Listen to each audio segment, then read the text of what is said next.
എല്ലാവർക്കും നമസ്കാരം. ആയുർവേദത്തിലെ ചികിത്സാവിധികൾ പ്രകാരം വാദസംഹാരി എന്ന് വിളിക്കുന്ന വിശിഷ്ടമായ ഒരു ഔഷധ എണ്ണയാണ് ധന്വന്തരം തൈലം. ഈ തൈലം ശരീരത്തിന് കരുത്തും ഓജസ്സും നൽകുന്ന ഒന്നാണ്. കുറുന്തോട്ട് പ്രധാന ചേരുവയായി നിർമ്മിക്കുന്ന ഈ തൈലത്തിൽ ഏകദേശം 50ഓളം ഔഷധ സസ്യങ്ങളുടെ ഗുണങ്ങൾ അടങ്ങിയിട്ടുണ്ട്. ദശമൂലങ്ങൾ, അശ്വഗന്ധ, ശതാവരി തുടങ്ങി ശരീരത്തെ പുനരുജ്ജീവിപ്പിക്കാൻ ശേഷിയുള്ള നിരവധി ഔഷധങ്ങൾ ഇതിന്റെ നിർമ്മാണത്തിനായി ഉപയോഗിക്കുന്നു. പ്രധാനമായും വാതദോഷം മൂലമുണ്ടാകുന്ന അസുഖങ്ങൾക്കാണ് ധന്വന്തരം തൈലം ഉപയോഗിക്കുന്നത്. പേശികൾക്കുണ്ടാകുന്ന തളർച്ച, സന്ധിവേദന, നടുവേദന, പക്ഷാഘാതം തുടങ്ങിയ അവസ്ഥകളിൽ ഇത് അത്ഭുതകരമായ ഫലം നൽകുന്നു. കൂടാതെ സ്ത്രീകളുടെ ആരോഗ്യ സംരക്ഷണത്തിൽ, പ്രത്യേകിച്ച് ഗർഭകാലത്തും പ്രസവാനന്തരവും ധന്വന്തരം തൈലത്തിന് വലിയ പ്രാധാന്യമുണ്ട്. കുട്ടികൾ മുതൽ വയോധികർ വരെ എല്ലാവർക്കും ഒരുപോലെ ഉപയോഗിക്കാവുന്ന ഏറ്റവും സുരക്ഷിതമായ മരുന്നാണിത്. ധന്വന്തരം തൈലത്തിന്റെ ഔഷധ ഗുണങ്ങളെപ്പറ്റിയും ഇത് എങ്ങനെ ഉപയോഗിക്കണമെന്നും നോക്കാം.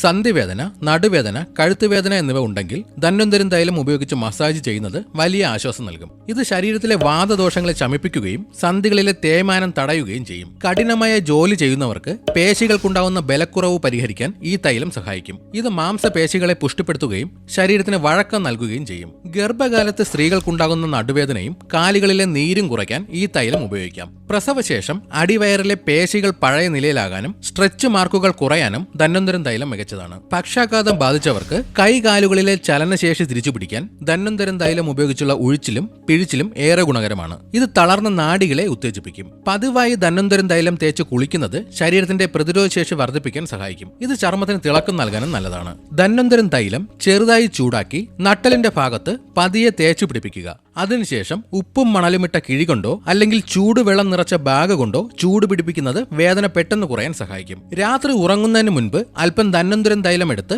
പാദങ്ങളിൽ നന്നായി മസാജ് ചെയ്യുക. ഇത് ദിവസം മുഴുവനുമുള്ള ക്ഷീണം അകറ്റാനും നല്ല ഉറക്കം ലഭിക്കാനും സഹായിക്കും. ശരീരത്തിൽ എവിടെയെങ്കിലും നീർക്കെട്ടുണ്ടെങ്കിൽ അല്പം ധന്വന്തരം തൈലവും അല്പം കൊട്ടൻ ചുക്കാതി തൈലവും ചേർത്ത് തേക്കുന്നത് നീര് പെട്ടെന്ന് വലിച്ചെടുക്കാൻ സഹായിക്കും. ആഴ്ചയിൽ ഒരിക്കലെങ്കിലും ശരീരമാസകലം ധന്വന്തരം തൈലം തേച്ച് ഇളം ചൂടുള്ള വെള്ളത്തിൽ കുളിക്കുക. ഇത് ശരീരത്തിലെ വിഷാംശങ്ങളെ പുറന്തള്ളാനും മനസ്സിനും ശരീരത്തിനും ഉന്മേഷം നൽകാനും സഹായിക്കും. പനി, തലവേദന, കഫക്കെട്ട് എന്നിവ ഉള്ളപ്പോൾ ശരീരം മുഴുവൻ എണ്ണ തേക്കുന്നത് ഒഴിവാക്കണം. ഇത് കഫം വർദ്ധിപ്പിക്കാൻ കാരണമായേക്കാം. കടുത്ത ദഹനക്കേടോ വയറിളക്കമോ ഉള്ള സമയത്ത് എണ്ണ തേച്ചുള്ള മസാജ് ഒഴിവാക്കുന്നതാണ് നല്ലത്. എണ്ണ തേച്ചതിന് ശേഷം ചുരുങ്ങിയത് 30 മിനിറ്റെങ്കിലും കഴിഞ്ഞ് കുളിക്കാവൂ. കുളിക്കാൻ ഇളം ചൂടുള്ള വെള്ളം ഉപയോഗിക്കുന്നതാണ് ഏറ്റവും നല്ലത്. സോപ്പിന് പകരം ചെറുപയർ പൊടിയോ വാഗപ്പൊടിയോ ഉപയോഗിക്കുന്നത് ഔഷധ ഗുണം നിലനിർത്താൻ സഹായിക്കും.